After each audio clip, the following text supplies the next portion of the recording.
Before I get into some of the questions I was going to try and use again tonight, several weeks ago I mentioned the fact that all memory is a hardwired foregone conclusion, and I didn't say much more, and I've had several people write me notes about it, and several admitted they found that somewhat intriguing, albeit insane, if they were ordinary. A person under ordinary conditions can only recall that which they either, quote, do or don't, or that which they, quote, can or can't. And that's it. I assume all of you know that there are many books out there, courses given on how to improve one's memory. And all of them are based upon very mechanical kinds of tricks, series of tricks. But no one wants to face a question. Life is not arranged right now for man to face the question as to why man's memory is so spotty. I'm sure by now there have been attempted so-called psychological explanations for it.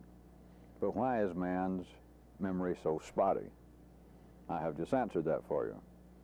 You have to go back to that great basic guideline that life uses through man of either you do or you don't. And its variations of either you can or you can't, either you did or you didn't. Now, it has to fall within one of those categories for someone to recall anything. And it doesn't matter whether you, in any particular instance, could or couldn't. But it's got to be one or the other. That's what you remember. That's a part of the use of thinking of action. And that's part of the small little hole that I tried to generally define for you some months ago on the basis of occurrences wherein you should have acted and you did not. And if you did not act, no amount of thinking about acting later will suffice. So you can remember. And if we're talking about ordinary people, of course, they would be suffering over it. I feel guilty that I did not do so-and-so. So people do not, as you should know, you damn well should know, you don't simply remember all those things that you did correctly. Nay, nay, contraire, hear, hear. Would we not agree that the average person, and I think between some of you listening we could come up with an average person, that they probably remember just as many, to say the least, things that they go, wow, I wish I had done so-and-so. I failed to do so-and-so. They remember that very distinctly. Now let me draw your attention from there right quickly to this. How about the great difficulty and whatever it is that lurks behind my definition, my describing, of there being three general flows, three forces that are necessary to make anything happen, and the difficulty of perceiving what this E force may be when it's obvious to anyone, here or somewhere else. It's obvious that there are two forces in life going on, and they can use any descriptions they want to, but the whole world, those people who are just barely literate, just barely yellow circuit conscious, everyone on this planet knows that there are two forces. Whether they call them God forces and devil forces or not, they know there's that which I want and that which other people want, which gets in my way. So everybody knows there are two forces. The third force. How could anyone know what E force is when you can't remember it?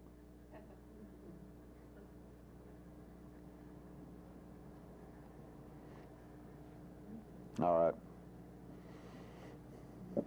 What that was referring to was that people, as I had previously noted for you, people only recall that which they either do or don't. So take that as being, let us say, C and D. No one recalls E. So how in the hell do people walk around assuming that they believe there's some validity to what I said, and they suspect it, and they believe they smell it at times, and then they say, well, I cannot see E. I cannot come up with any clear definition of what E is. Look at it this way. How are you going to know anything if you can't remember it? All you ordinarily remember is that which you either do or don't. But that's not everything. You got what you either do or don't, what you're wired up to do, and then you got everything else, which I have strongly suggested to you is one place to start trying to perceive the reality of E.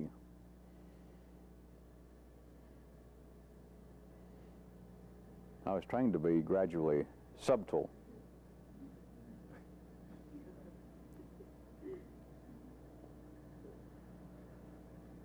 What can you expect if you can never remember the irrelevant? If you can only remember the obvious, now where are you going? Where is going to be the intrigue in this? Where is going to be the fascination? Are you going to be stuck the rest of your life trying to go to movies, depending on me to talk and to be sometimes stimulating? If all you can see and all you remember, hence, is that which either falls within that which you are wired up to do or not do, that is, from one view, only C or D, if you can't remember it, you're not ever going to know it. It's like being continually introduced to somebody. That here it is, this is Chaucer the Elder.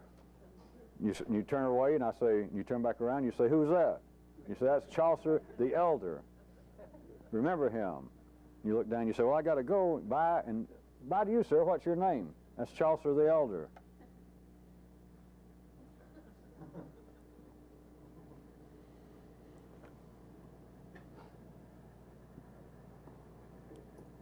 I assume all of you know, I've made mention of it, that almost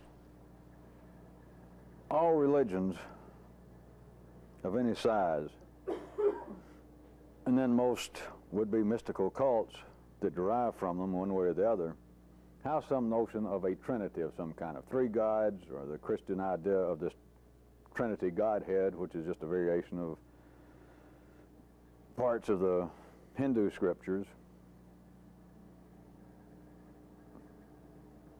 But to stay here at home, which I guess most of you have some passing familiarity with, the Christian church attempting to deal with this idea of a three-headed God, or this thing that oftentimes comes out as being described as God the Father, God the Son, and then the Holy Spirit.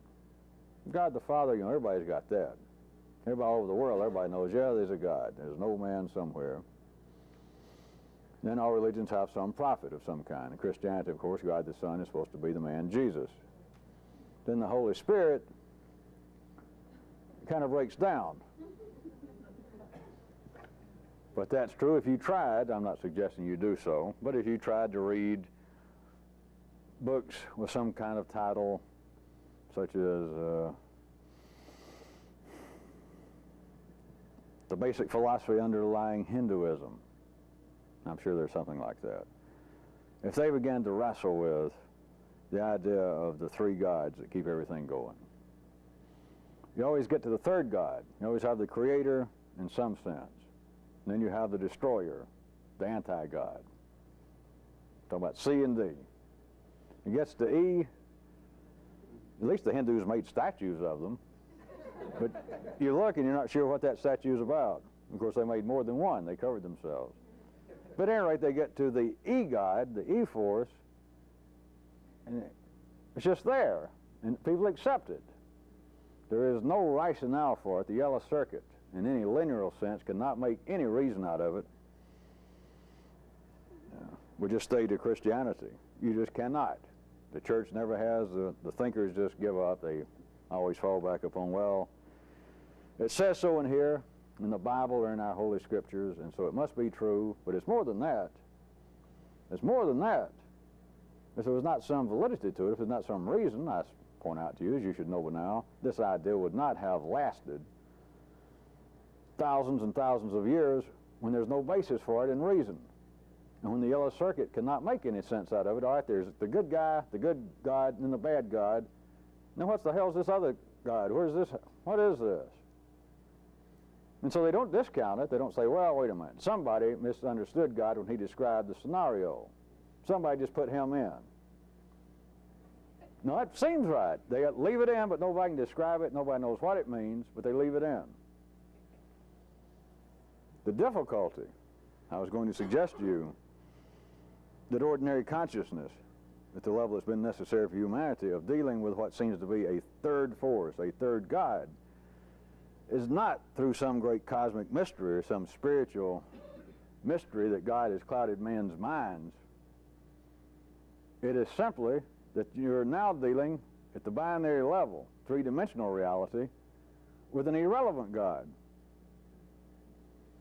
That consciousness can find no relevancy to it. All three-dimensional binary consciousness can deal with is either this or that. Either you do or you don't. I mean, this God either does or he doesn't. So we got the first two, because one of them obviously does and one of them doesn't. Well, what does the third one do? Nobody knows. Except, of course, you know now, I told you.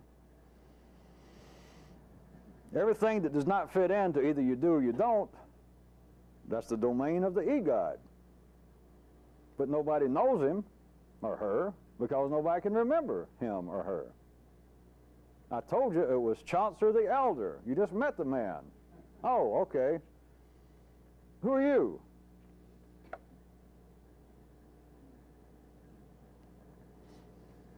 A lot of what I was going to say before I do get to some of the questions was kind of an extension, as you will see,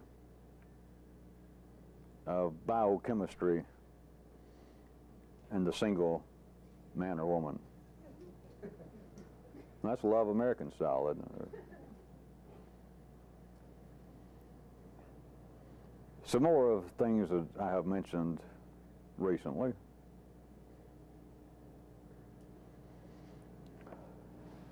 How about the great eternal movies and literature, but it's faster. It's easier for me to describe in movies because we're dealing with 90 minutes.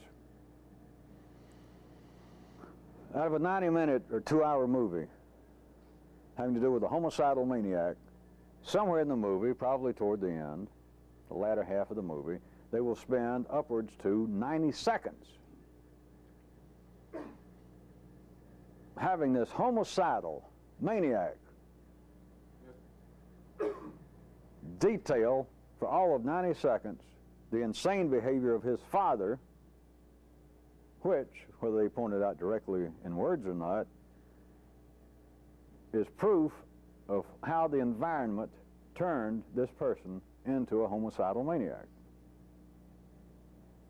Everyone's accustomed to it nowadays. Of course, they were accustomed to it if you could read it in a certain way. If you go back and read Homer, they were playing the same games and describing the mythological gods and then these slightly, or at least demigods, that were ruling the city-states back in Grecian times, the heroes of the time. But out of a 90-minute movie, 90 seconds are devoted to this man who has almost no redeeming features. The 90 seconds seems to give credence, to give some purpose for showing this movie, for making the movie and showing it, because how could someone be so despicable? How could someone be so devoid of ordinary human emotion and compassion, and in 90 seconds, while he's on death row or talking to some police sergeant, when everybody else is out of the room, he finally begins to show just a little bit of humanity, and for 90 seconds describes how his father used to beat him, lock him up in the closet, how his father was on drugs and insane, and at line level consciousness now, and 7,000 or 8,000 years ago it was true, line level consciousness, if it's paying attention to it, goes, he sort of expected it, it just fits. But notice this. Contrary to that, offering proof of how the environment turned this ordinary human being into this homicidal maniac, if you can see, to say the very least, the opposite is equally true. And I suggest to you, of course, that the opposite is more true, based upon the same circumstance.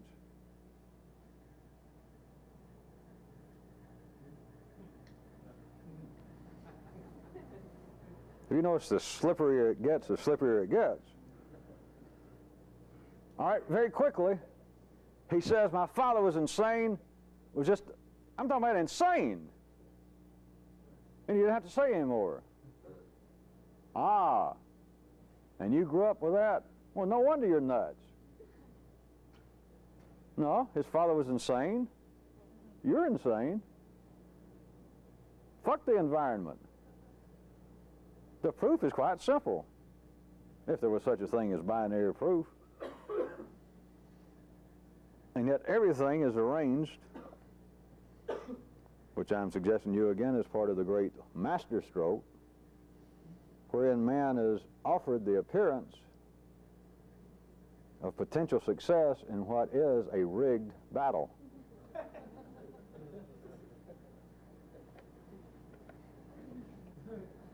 But note, everyone, remember, this is not a trick. It's not the people in Hollywood or New York tricking us. It was not Homer tricking us with the Odyssey.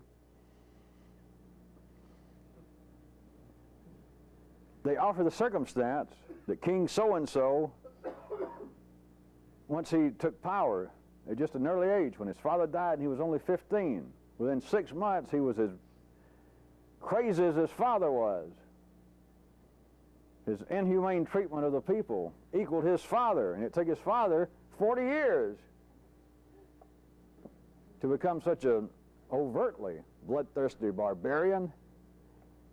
But this kid grew up. From day one, he grew up there in the palace, right next to the throne of his old man. So what else could we expect under that kind of environment?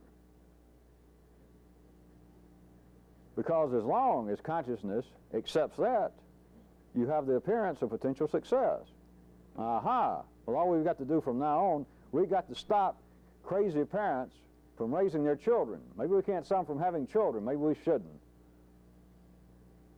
But we've got to do something, because it breeds a new generation of drunkards, inhumane, insensitive, crazy people when they grow up around crazy parents.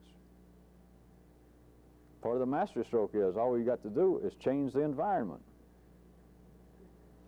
When, as I started out to say the very least,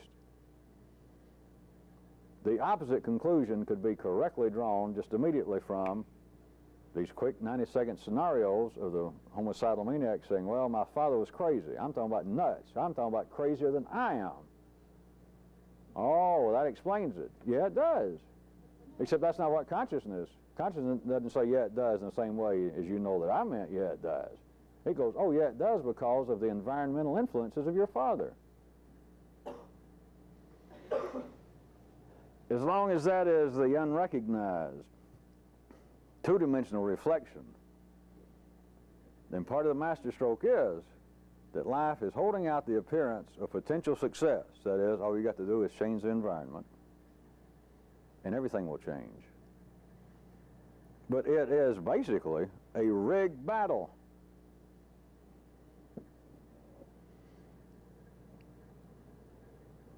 But if what I mentioned to you 2 weeks ago about that great guideline that either you do or you don't, if that is taken at the literal binary level, that would be a real heartbreaker. If you could still be breaked in your heart. That would be the ultimate fatalism. Which I hate to tell you what the ultimate fatalism is. All right, I will, since you begged me. The ultimate fatalism would be for line-level consciousness to see what was going on. Oh, and it would say, hey, you either do or you don't.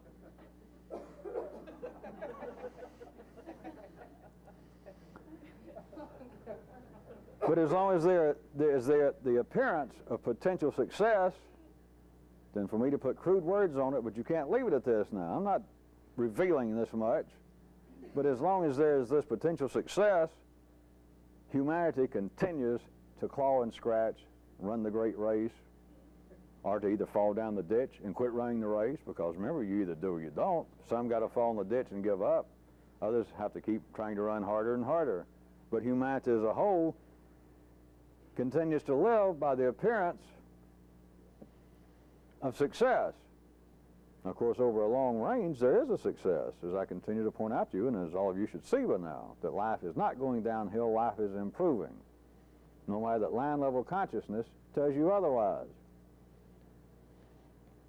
I'm afraid some of you forget this. Maybe I should insist that everyone read the paper at least every other day, or everyone subscribe to Time magazine, or everyone listen to a talk radio station at least an hour every other day.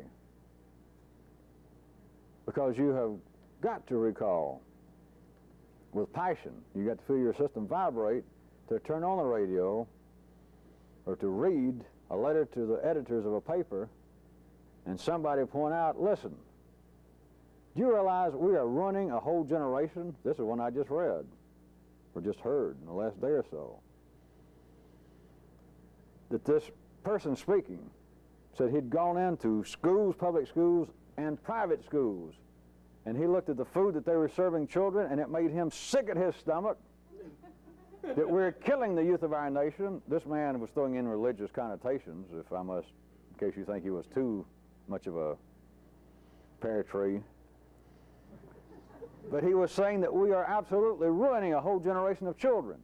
That he walked in there and said they're serving them white bread, they're serving them cold cereal, they're serving them, I forget what all he mentioned. The point was, but there was so much passion that you're in their system without having any knowledge of it. You feel like, yeah, because all you've got to do is start saying, I'm telling you, if something is not done, and I'm talking about soon, we're not talking about losing one generation, we're talking about losing all of humanity. We're killing ourselves. We're poisoning the environment. We do not pay attention to our children. Parents are now molesting their children at an alarmingly increasing rate. We have more than enough bombs to blow up the planet. All you got to do is hear a little bit of that.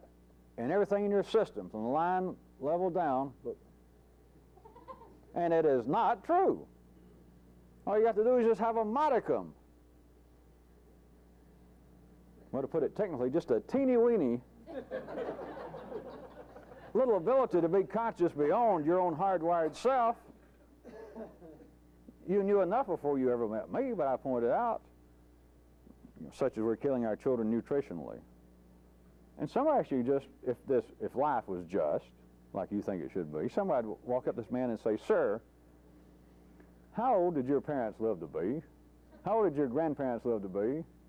Do you have any children? How tall are they compared to you? How strong are they compared to you? It's obvious life is not going downhill. And yet everything seems to say that it is. But as long as there's the appearance of potential success in what is, I suggest to you, in a, you know I'm playing with words, but in a basically rigged game, as long as humanity feels as though, hey, we can win. And the way that we can win is to fool around with an area that is really illusionary. To fool around with a problem that is illusionary. That is, we're going to change the environment, because the environment is what has the greater impact on humanity, when there is no environment. There is nothing separate from you. The weather up in the sky is not separate from the weather down the ocean.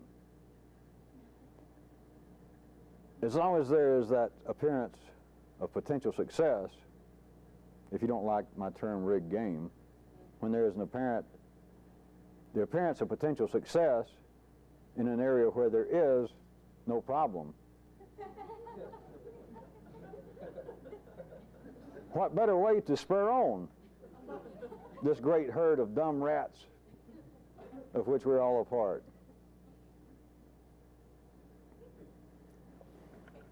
Let me ask you this, and don't get hung up that I'm asking something really in the field of biology or physiology. I am not. I'm just using a physical example. If you put out food out in the yard and you have squirrels around, squirrels will come up and find the food very shortly, as I assume you know, and they will continue to come back in a place that they'd never been, maybe right up against your back door, and you've had a little silver dish and you've had a little food. Every day you leave that silver dish out there, you bring out every morning, the squirrels will shortly come out and look for food there. My question to you is this: they have no yellow circuit. They cannot transfer memory verbally from one another. They cannot form words. They are hardwired. Squirrels are not known for their innate intelligence. Furry, cuddly little rodents though they be, they are not known. They're not, you don't see seeing eye squirrels. You don't see attack squirrels.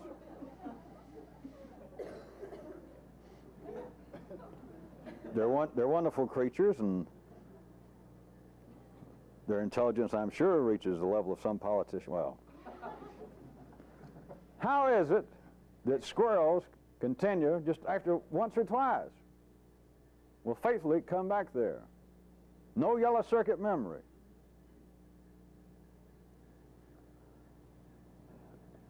That's just really a part of a question. Because the other question I would ask you is, how far is man really removed from this basic molecular phenomenon?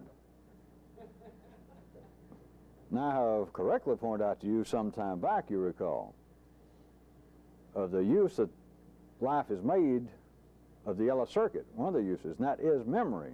If we did not have yellow circuit memory, then humanity would not resemble what it is now.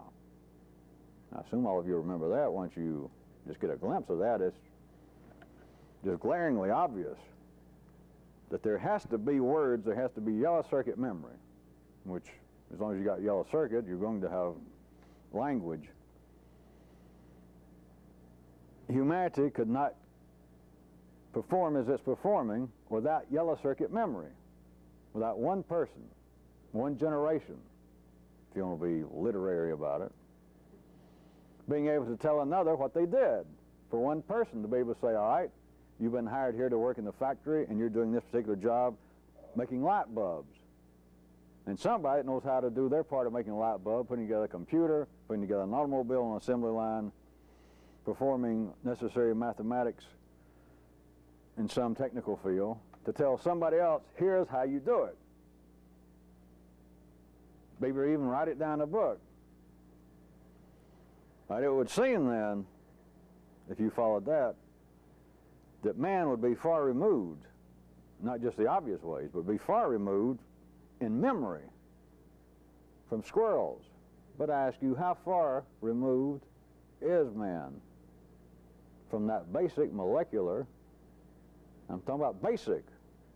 When I say that, I'm inferring, of course, much deeper, much older than the yellow circuit. How far removed is man from that very basic molecular phenomenal memory? Because what else is it? How are you going to attribute that a squirrel has no native wiring to come up to humans? He had no native wiring to come up that close to your structure, your house. Perhaps the first food you put out, he had never eaten. Rye bread. 2-month-old pieces of bagels you lay out there, and the squirrel comes up and he tries it, and it seems to be all right, and he leaves, and the next day he comes back. Next day he comes back, and perhaps 5 minutes after he comes back next day, another squirrel follows. Squirrels don't talk. Squirrels have no words. They have no yellow circuit. Something has happened in the molecular structure of that squirrel below his non-existing yellow circuit. But if he had one, it's happened below that level. But what I was trying to get you to neuralize is that it would seem that man with the yellow circuit, this unique ability, the memory is parallelly unique. That there is something singular about the yellow circuit memory of man that is just a complete different ball game, a whole nother story than whatever occurs in a squirrel, that he can come up one time in a place that he is not wired up to go to eat something he was not wired up to eat, and then come back and look for more, and even the information gets passed around. Well, that's on some level that does not approach one human being able to tell another human about a quadratic equation, even without pencil and paper to describe it, and for one person to be able to picture it, is called, of what the equation is, and to picture the beauty of it, how it works, what the purpose might be. Squirrel can't do any of that. So we're talking about two completely different things, right? Are you sure? Are you sure that humanity is that far removed in this specific instance? That is memory.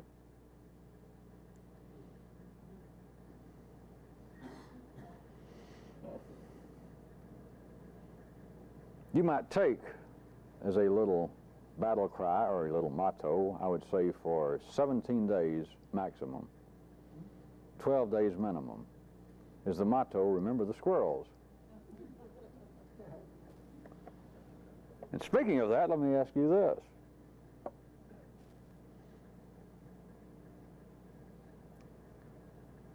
If, which is true, but I'm posing it as my next rhetorical question, that the molecules that make up in here, that is, that most people take as being their brain, the seat of consciousness, the molecules that make up in here are the same molecules, which they are, that make up out there,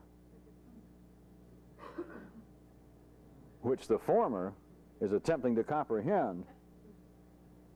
What I want to know is that the ultimate nepotism? Is that the final fashion in incest?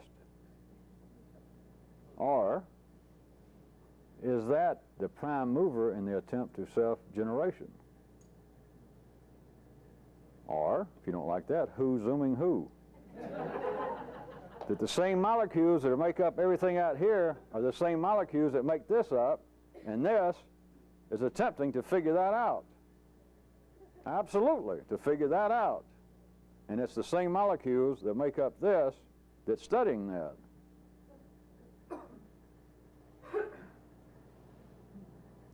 And you didn't want to talk about nepotism, huh? You don't want to confront the idea of real incest? I don't know about you, but something smells fishy to me. Just my opinion.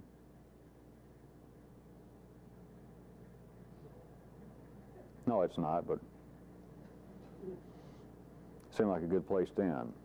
Just my opinion, but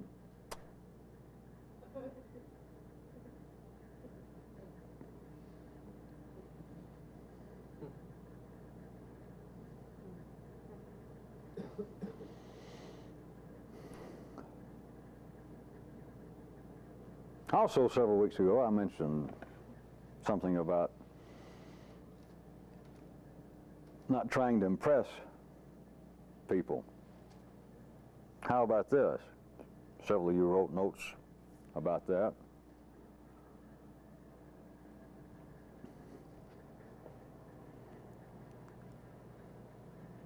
In the area of impressing people, what if the ultimate rule should be don't ever try to impress the partnership? Now, I've asked you before, on the ordinary level, what does anybody know of themselves other than what others seem to think of them? But to refine that, of course, as you're back to the ticker tape seems to be talking about what's going on out there, that is, what people think of you. But that seems, the first way I put it to you some time back, that what does an ordinary man know about himself other than what others think of him and, of course, say about him? And that would sound as though the ticker tape of the partnership is indeed reporting what other people think about you. But remember, I tried to point out to you that that was a delusion, because it does not report on out there, it reports on the impressions of out there. So the question should be, what does a man know of himself, an ordinary man, other than what he thinks other people think about him? You following me thus far? So it would seem that at an ordinary level, that part of what is motivating life, and all you've got to do is check your own line level consciousness, check your own little, that if I could correctly impress people, I would be a much happier person. That's beyond debate. If people thought better of me, if people reacted more favorably to me, sexually, socially, financially, if I could simply make a better impression. Now, as life has allowed to seep out in areas throughout history that seem to be at least quasi-religious, is the notion that comes out as humility, for instance, that we should be guarding ourselves, us would-be spiritual people, against undue vanity, perhaps against all vanity.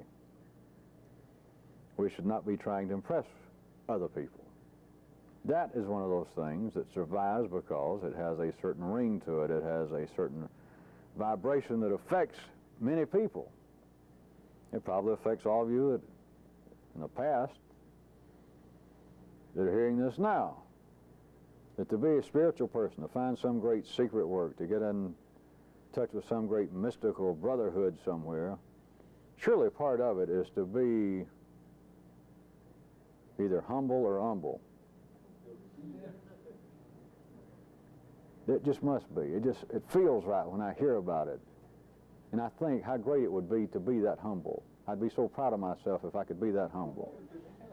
If I ever got as humble as I'd like to be, I'd probably be very well known for my humility.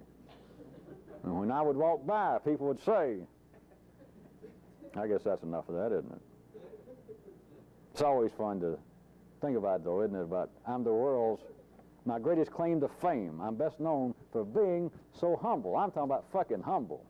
That's what I'm known for.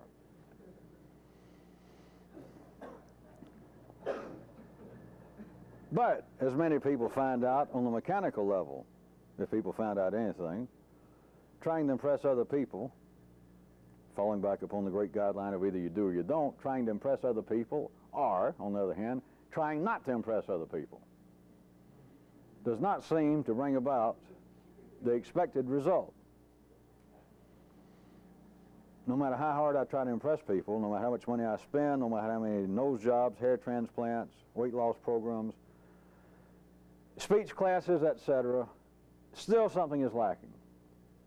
Are those that are wired up that seem to have the attitude that their voices seem to be saying, I don't care what people think about me, fuck them. The whole world's a bunch of smart alecks anyway. I don't have time for it. It's only smart aleck people with a few dollars that were born into some old snotty family worry about that. You know, I ain't got time for it. All I want's a beer, and etc. So you got those who do and those who don't.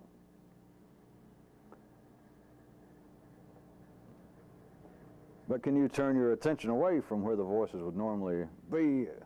That is, I'm either trying to impress other people or I'm trying to resist the urge for some imagined spiritual reason to impress other people. I'd be better off if I could quit worrying about impressing other people.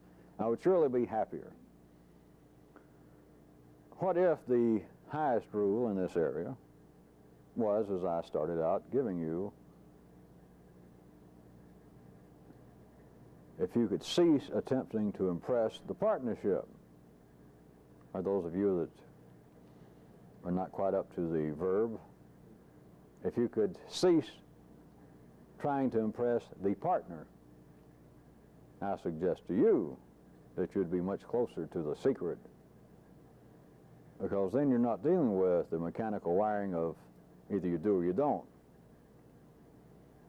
because it might pull your attention away in a magical fashion that it is not that you are literally at the ordinary level, you and everyone else, trying to impress other people. If you get a glimpse, you're not really trying to impress them.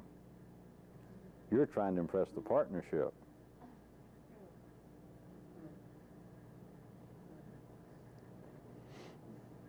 I'll ask you a little bit more, since humanity has always suspected this and life lets people talk about it a little.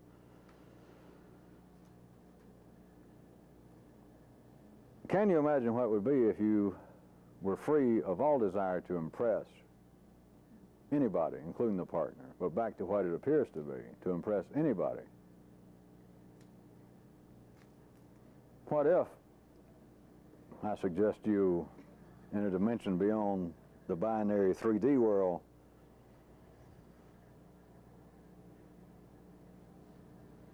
that if you could consciously live without the need to impress anyone, that would equal a basic salary. But then on top of that, what if you were secretly pleased with yourself, secretly? And I suggest to you that would equal a continuing bonus.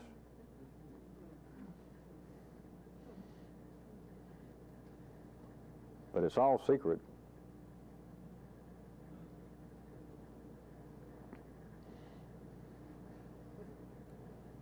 My inclination is to jump from that subject, but I will resist, since so many of you, and it's nothing unusual, because all you got to do is look at life, look at the history of humanity and your own nervous system. How many of you are still held at that level that without any doubt you should be able to just look at yourself in the mirror without the use of a silvered substance and realize how much of your partner's time and the partnership is tied up with worrying, apparently, about other people's attitude, words, what you imagine they're thinking about you. There is validity to the old would-be spiritual idea that we should in some way be freed from that. Of course, at that crude level, that is, of ordinary religion, they're always left with the idea of faith, or I'm working on it. I'm humiliating myself. I go around and I drop my pants in the middle of any religious group I see. When I get around people I consider my betters, I always throw up on my own feet. People have been attempting that at a very crude level for as far back as the Yellow Circuit's been going on. What if you secretly were not attempting to impress other people? It'd have to be secretly, though, because there are times that you would apparently have to be.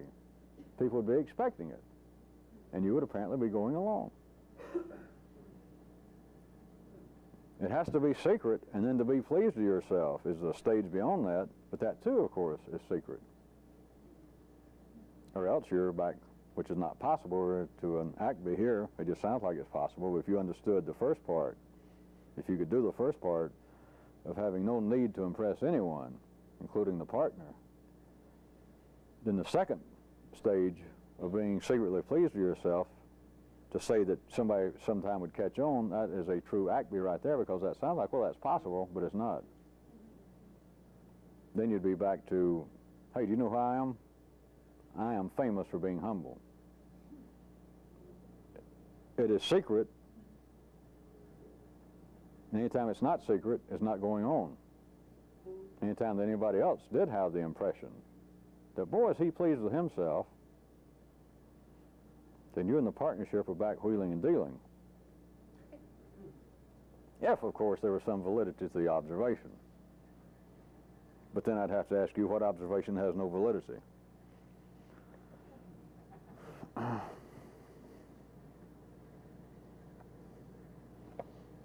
about a little more about the forces?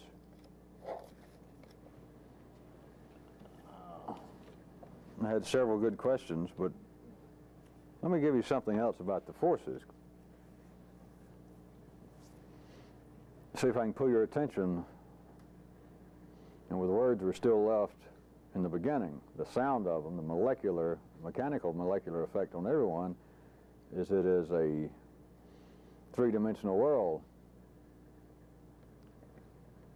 But the avant-garde, if we assumed in some way that was C in some instance, is not always necessarily so, as I keep trying to remind you, but I know for most of you now, every time I mention anything that sounds anything like creative or potentially positive or potentially for the good, you assume that's got to be C. That's not necessarily true.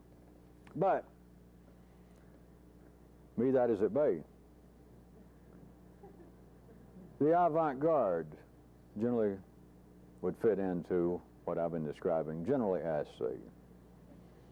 The avant-garde is continually meeting resisting forces head on, or no one could spot it.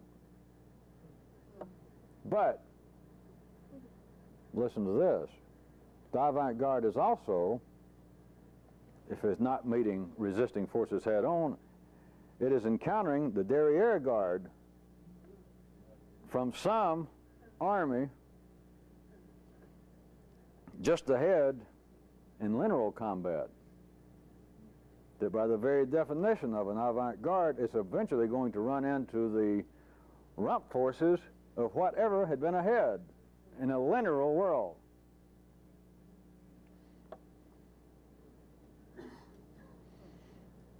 That is what many of you, since I'd never described it in any particular manner, have been missing, of trying to always see that that which appears to be, if we just start off from any given view, which you guys start off with to learn how to see in this manner, that all right, C is always running across D, or if there's some like avant-garde force, something new coming about, there's always going to be somebody jump up and denounce it, or else it's going to disappear. It's going to fall into E. That will be not only not known, it'll be not known and not remembered, because it'll be not known because it can't be remembered. But it's not always the resistance of some head-on force. And this can become very interesting and enlightening to some of you to remember it in this manner.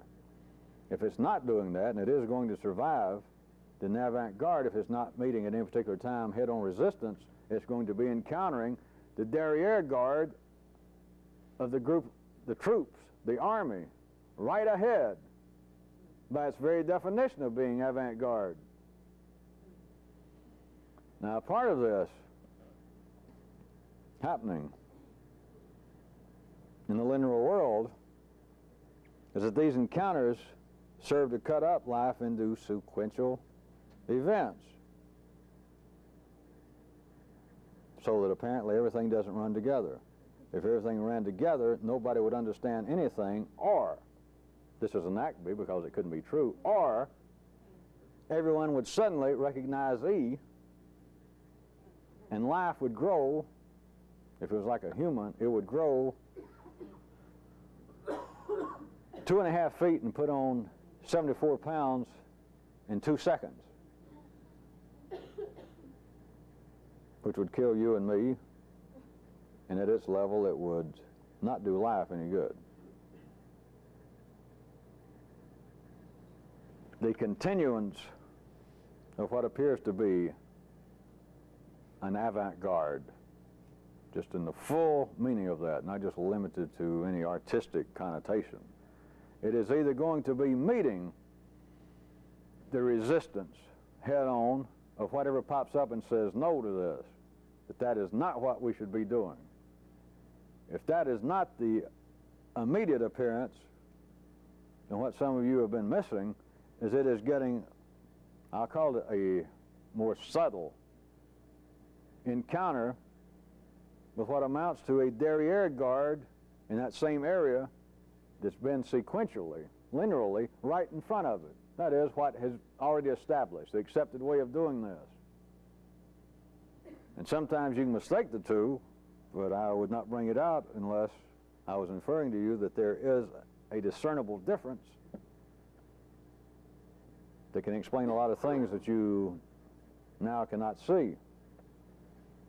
Part of this use of it, dividing and separating life into sequential events, I'd like to also drag your attention into the great world of words.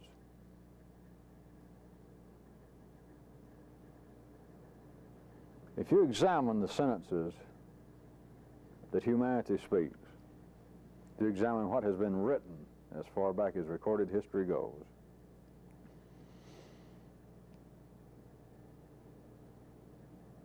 I do not have a count, because I don't have to count such as this. It just comes to me.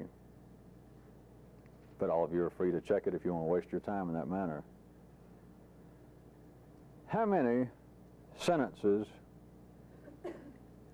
are single subject, verb, period, with the modifiers, compared to sentences that contain a word that I'm about to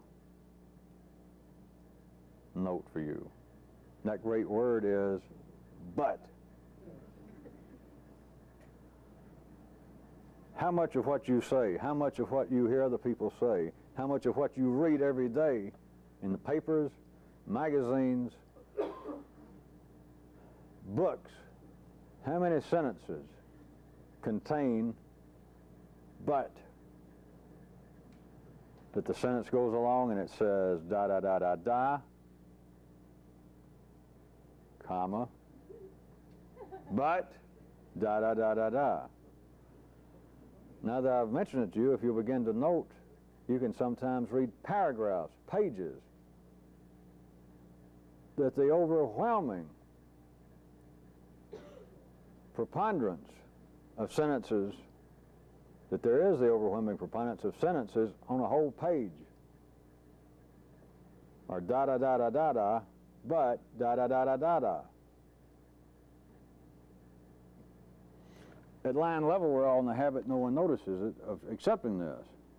But what, I ask you, and I'm not, of course, speaking in a verbal sense, I'm not speaking in any sense other than that great biological basis under all of this, what in the hell is going on that people must go da da da da da da da, okay, I got that, but da da da da da da da. Oh. Then immediately the next sentence says, but da da da da da da, but da da da da da da da. What is going on? What is life doing through man's speech? Why do we even need the word but? Why don't you say ba da da da da da? And if you got something else to say, put a period and then say ba da da da da da.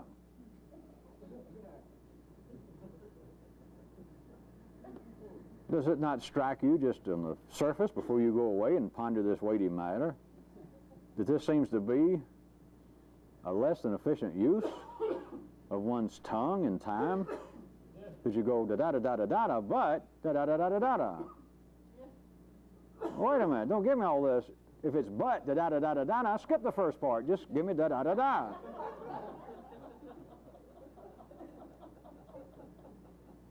I mean, if you're going to start out and the book's written by a man with 3 degrees, or a man standing up and he looks impressive and he says, I'm here tonight, as you well know, as you paid your money and came here, I'm going to speak on the subject of da da da da da da.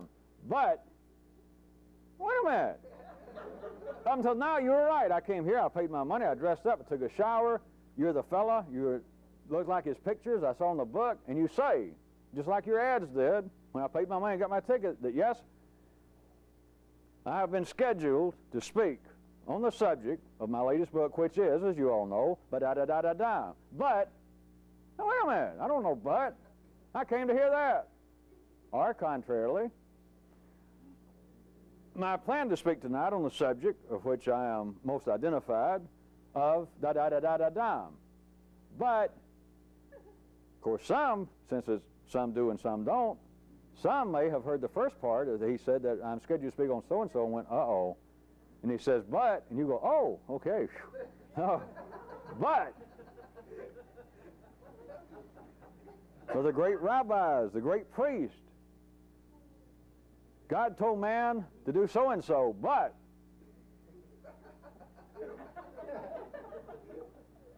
Or humanity gathered in one place and thought, verily, verily, unto themselves, we must do what the great spirits dictate. We can live no other way. It is unprofitable. We have seen the error of our ways. The gods have sent down the plagues and the pestilences and the politicians, and we will henceforth do that which is best. But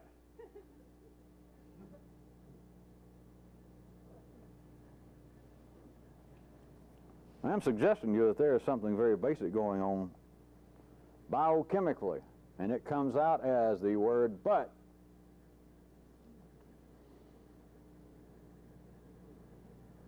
I would like for everyone who is so inclined to take it as a task, and if you come up with, as you always know, something that you think I'll find interesting, I would love for you to jot it down and send it to me. What is going on with life biochemically? You do understand by now, even if you can't make any sense out of it after you leave tonight. We're not talking about a literary or linguistic foible. We're not speaking of anything even in that area. I'm telling you it is biochemical like everything else. It is molecular. What is life doing coming up with this word but? What is its use? Not linguistically. What is going on in the flow of things? That word is just there all the time. Of people from the high stations to the low stations saying, I know there's no doubt I should not be here in the gutter drinking my life away, but or conversely, somebody else somewhere is saying, drinking is probably not good for you, but the stressful life I live, being a successful banker, you know, I know it's not good for you, but, Jeeves, would you hand me a martini? There is something quite real and is quite molecular that is going on that comes out in the word but.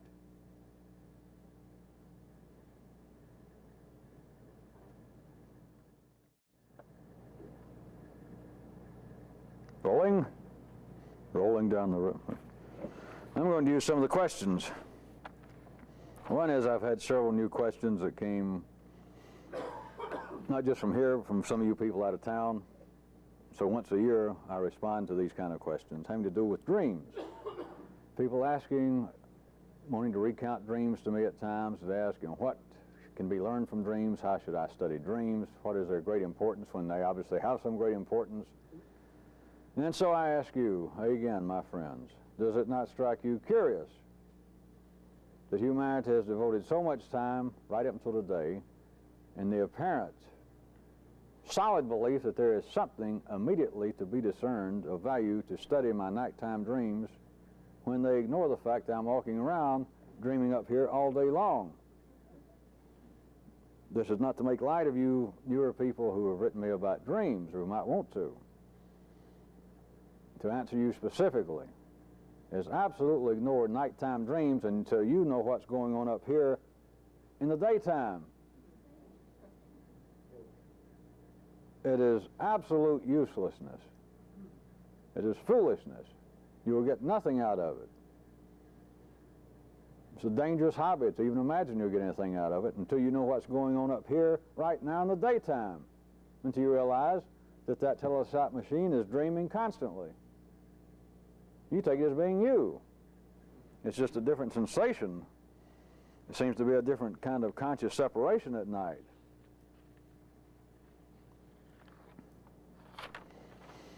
All right.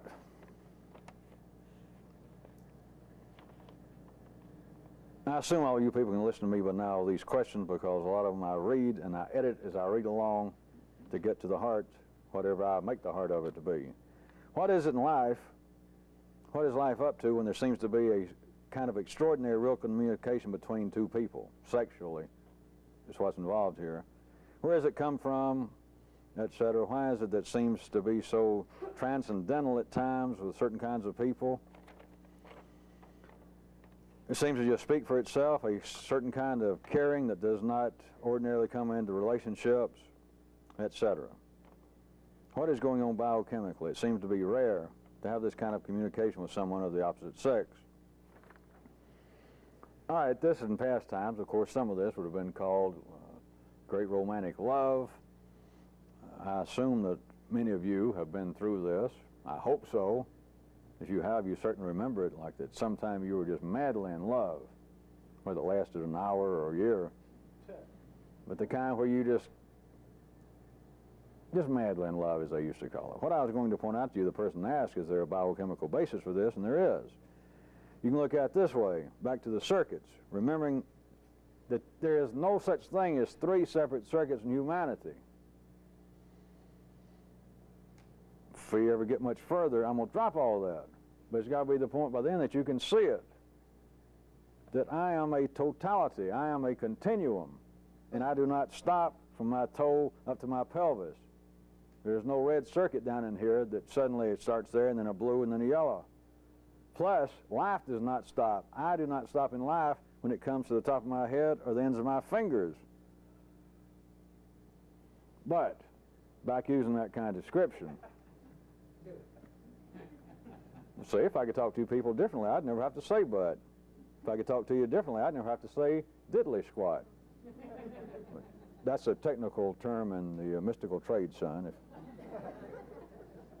That's D-I-D, no, D-I. At any rate, what appears, there's validity to this now. I'm not discounting it. There's validity. There's a reality to it. But remember, my maps are disposable. There are attractions that what it amounts to is you have an attraction to somebody else that amounts to a one-circuit attraction. And that's it. Short-lived, not very satisfying. Then there amounts to what would amount to a two-circuit attraction between you and another person. Now, what this person is describing, to use my ephemeral mappings, would be, what it would amount to, would be like a three-circuit magnetic attraction between you and another person. That on the levels I've described, the kinds of circuits that I've described, which is not invalid, it's just that they don't exist in isolation, would be as though all three of your circuits had we're speaking just very mechanically now, there's nothing wrong with it, but a very mechanical, but a very magnetic attraction, all three circuits for both parties. When you got that, you got a lot of fun. You got that which people do speak of in poetic terms. You've got that which is very satisfying. You've got that which humanity has for long written, sung about. The other person is the greatest sexual partner I ever had, plus he or she's my best friend, plus we like the same things.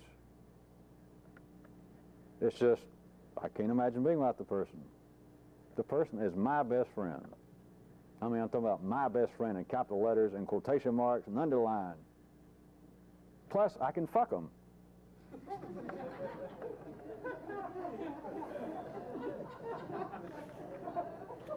I didn't mean that as flippant as some of you newer people may have thought that sounded. Can an enhanced or exceptionally developed sense have the capacity to convert itself into other known or unknown senses? A lot of people send me variations of this, and I hadn't responded to it in several years.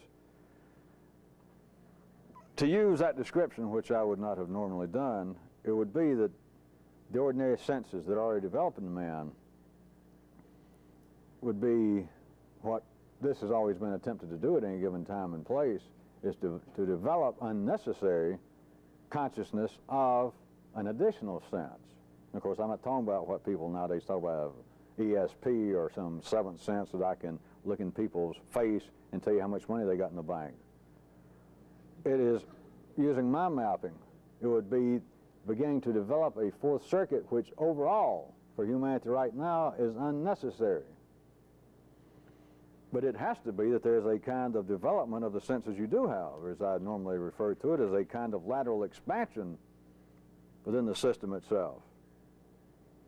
Like, you recall when I normally draw it up here in the large circle representing the highest end of the nervous system, that there has to be a kind of lateral expansion, that you cannot be a stiff, you cannot be a dummy in any of the circuits, any combination of the circuits.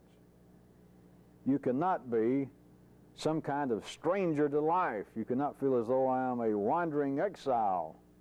I'm not some science fiction creature, that I am so fragile, I am so touched by cosmic muses that I'm here among the Philistines and the warthogs. Anybody that still believes that, you need a swami. Plus you probably need a laxative, but at any rate you need a swami. Life, you cannot be a stranger to overall life. That is the kind of lateral expansion that you've got to have for the correct basis to do this and not become very strange.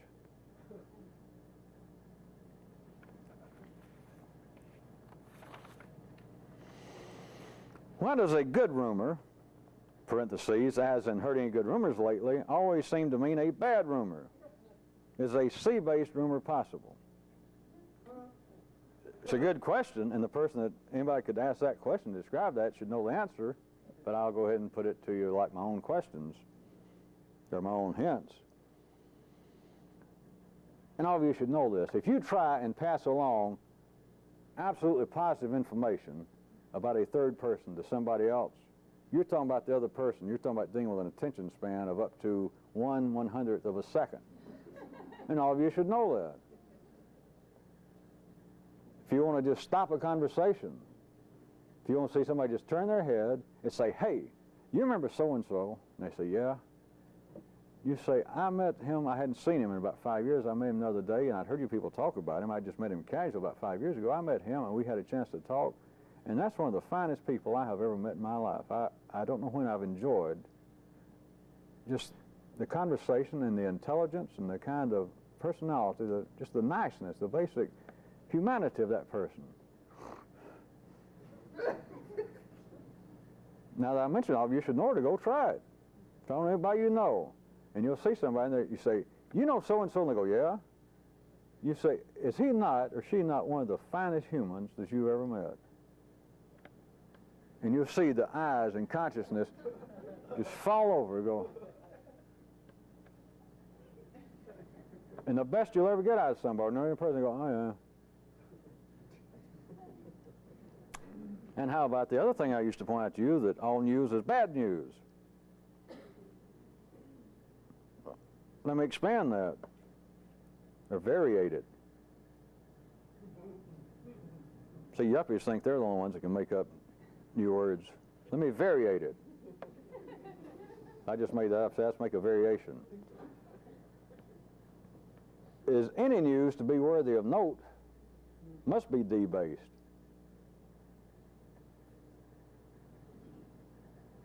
That's more than a variation. It's not just simply, it's true. As all of you should know, that all news is bad news. But how about back to what I was saying earlier this evening? To recall anything in ordinary memory, it's got to either fit into the great guideline of either you do or you don't. So the news has either got to be good or bad for it to even be possible of being recalled. But the only news at the ordinary level that is worthy of being recalled, that is worthy of note to ordinary consciousness, has got to be D-based. I ask you again, do you begin to suspect why it is difficult to see whatever the reality of E is? It's Mr. Chauncey the Elder. All right, yeah, okay. Who? Mr. You can't recall it. It's not news. Do they report anything in the paper that no one's interested in? I'm talking about no one. The people who gather news stories, the people who edit it, the people who decide what goes into a news report in a magazine, a newspaper, a television show. Is it possible? Now, wait a minute. You may say, if you're here taking a nap, you may be falling into the great arms of the Acme Guide, that sure, in some way it's possible, that they could decide, they could pick out just as a joke, let's pick out one thing that nobody's interested in and present it right at the tail end of the news tonight as a news story, something that nobody's interested in, nobody, not even us. All right, they could do it as a joke, right? Come on. See, for them to say, all right, we'll decide, us five, we're the news directors of this network news show. Us five, we represent a cross-section of all of the American public. All right, we'll decide amongst us one story that none of us has any interest in, and we'll put it on as a joke. You either do or you don't. See, what they would say, if they use my terminology, if they're trying to come up with, is we're going to come up with an E-based story. But you surely see that they can't. What they're going to come up with to them is on the basis either you do or you don't. Either you are or you aren't. You either are interested in this story or you aren't. Ooh, we aren't, so let's put it on. Find a story that's E-based and try and put it on. It sounds like it's possible, but that's Acme. It sounds like it's correct, but it's impossible. Carry it further. What if you could get up such a story and put it on? Nobody would know it was on. Because as soon as it was on and the story was off, if they knew what they were doing, then the news anchor person had to come back and say, you just met Mr. Chauncey the Elder. And everybody go, who? It didn't exist.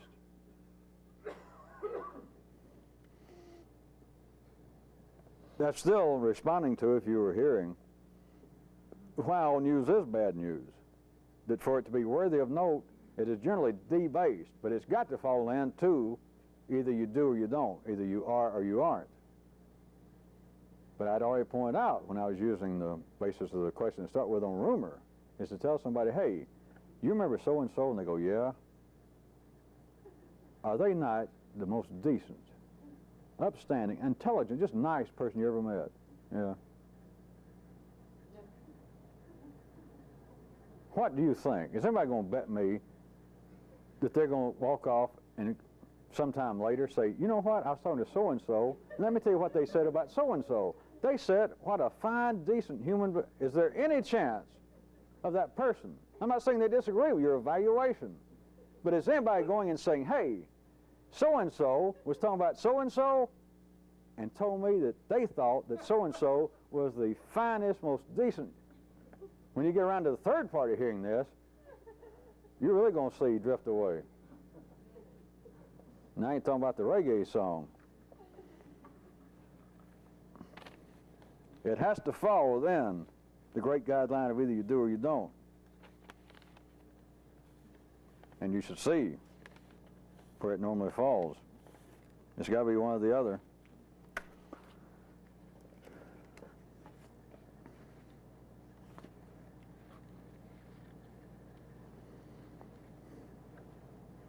Here's one I'm going ahead and read, and I just glanced over it, and I have no idea how I'm going to respond to it. None whatsoever. How can one maintain a sense of the, quote, extraordinary in the group here when all around the people within the group seem to be engaged in such ordinary affairs, much the same as everyone else? This question is in no way meant as a judgment or criticism, which I know it wasn't. I was simply hoping to have some light shed on the matter. That is a question. I mean, I take it as a serious question. I wouldn't have read it, and I do not take it as being in any way cynical.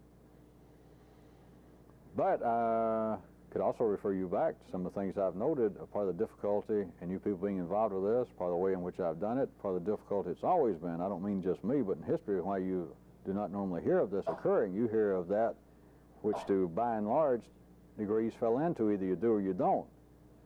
And right now, you don't know whether we do or we don't. Those of you who know the most around here are just the opposite that some of you newer people would imagine, because you people who really understand the most really have no idea whether I do or don't. But then you newer people figure, well, wait a minute, someday I'll get a handle on that. You could be thinking, I am moving in the avant-garde, I'm getting closer, but you could be out protecting somebody's ass.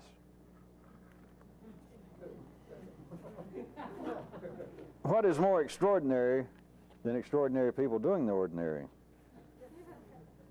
Of course, it's all in secret because nobody the ordinary don't know that you're extraordinary doing the ordinary. And you're pleased with it if you're not ordinary. I guess that's all I have to say to that question. But I would understand, especially you newer people just seeing me on tape and hearing some of it. Doesn't seem that extraordinary. Only the shadow knows. Only those who know. I got a few that I think I'll just read, since I marked them read. I like to know what I'm doing, so I read. Therefore, I'm in no doubt. Some of them are the ACBs from last week. You know, those things I ask you to look for that are apparently correct but impossible. Also, some of you fell back into the hands of your own memory, and you missed what I was pointing out about ACBs. It's not simply that in some way humanity is wrong. It's that what I was pointing out was that the sentence seems on the surface. The reality behind it seems irrefutably correct when it is truly impossible. But at any rate, some of them I will read. An ACB. All men are created equal. And then the person's comment. Not only is the literal idea impossible, which is of course true, or we'd all look like him or me or somebody.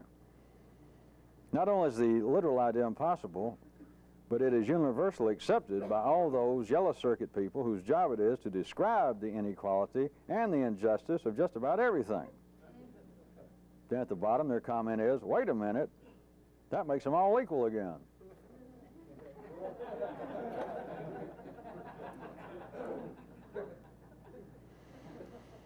An ACB. Person gives a possible definition of it. Any statement which, when mathematically translated, equals zero, or at least tries to equal zero. All right, that sounds good, but is this possibly an ACB?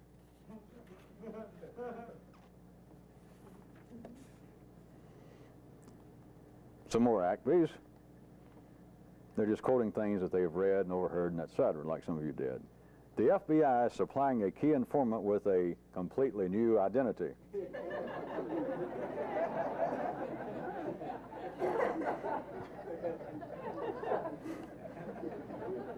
Another one this person had, well, that's the end of that.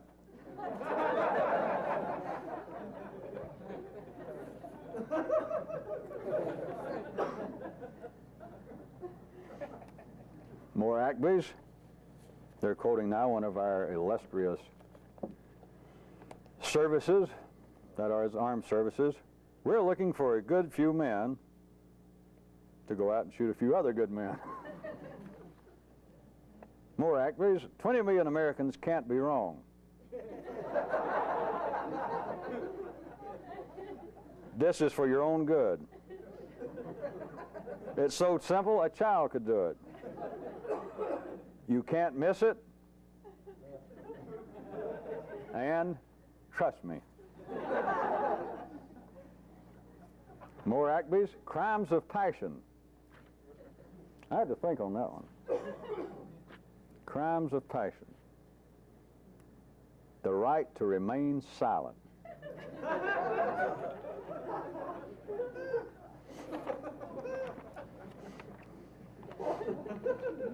Now, here's one I want to read part of that somebody wrote.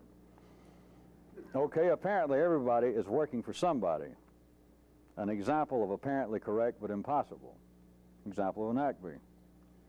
We seem to have stumbled upon some subset of what is nowadays known as fuzzy mathematics, a very real branch of high-level mathematics, which by way of paraphrasing is the mathematics used to deal with equations involving forces which may not be immediately apparent or identifiable. So if we take the equation of everybody's working for somebody and apply it to the question you raised last week, namely, what is motivating consciousness, we get some fairly interesting connections to it. Just who is consciousness working for? Not just a matter of who's footing the bill for consciousness, but who's footing the bill for my consciousness? Who's paying me off? Do they give raises around here? Do I like my present employer? Does anyone have a better offer? Anytime I offer good behavior? Am I pleased with my present working conditions? Maybe and maybe not. And what kind of rate of exchange are we talking about anyway?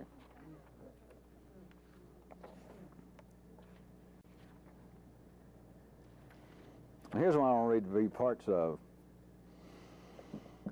Person mentions they read an article about Iceland in a scholarly magazine, and it was pointing out how the island seemed to be originally populated by what would appear to be pretty basic red circuit types. And then all of a sudden the yellow circuit shows up and some words are spoken, and the Icelandic sagas, which some of you may have heard of, were orally transmitted from generation to generation. And the article points out how now the sagas are such an intricate part of the Icelandic culture, and everyone in school is required to read them, and many of the phrases are memorized, and they're used in all kinds of various ways among school children. And even one of the past presidents of Iceland complained how young people were not now fully realizing the importance of the great sagas now that they had been written down and were part of the complete heritage, and how some of the young people now seem more concerned about the death of Elvis Presley than the death of some of the central figures of the great Icelandic sagas. And the person who wrote me this note and this observation said, what could possibly be the contents of such sagas? What could be the possible significance, the mystical significance that these documents have that have permeated the whole culture and has such a hold on the people? What treasures of human wisdom could be contained and cherished in these documents? And the person, of course, not letting me down, they're about to give us, they said, well, here's an excerpt from the article that epitomizes what they said was the contents of some of the Icelandic sagas. One, that they said that many children are forced to memorize as part of the basic curricula of these sagas that epitomizes the celebration of the traditional Icelandic sagas and virtues, and then they quote, "As long as life lasts, I will love women and horses and be drunk most of the time."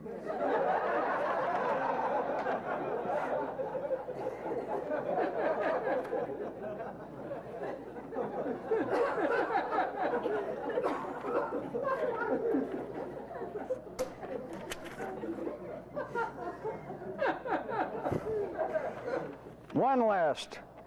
These are akbis that I must say contain a certain amount of salsa, a little bit of salt, which I won't hold against the person because several of them I enjoyed, and I'm about to read them, that they gave examples of what they considered to be akbis, and then below them they wrote in their own little comment.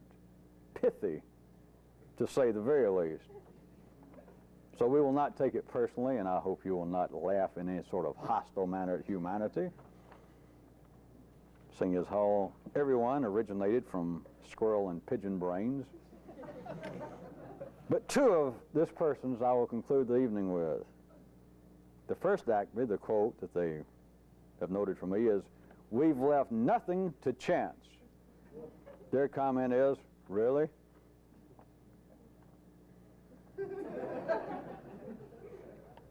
I liked them. Their other one was, "What the world needs now is love, sweet love. That's the only thing there's just too little of." The comment, "What an oversight. Let's fix it immediately."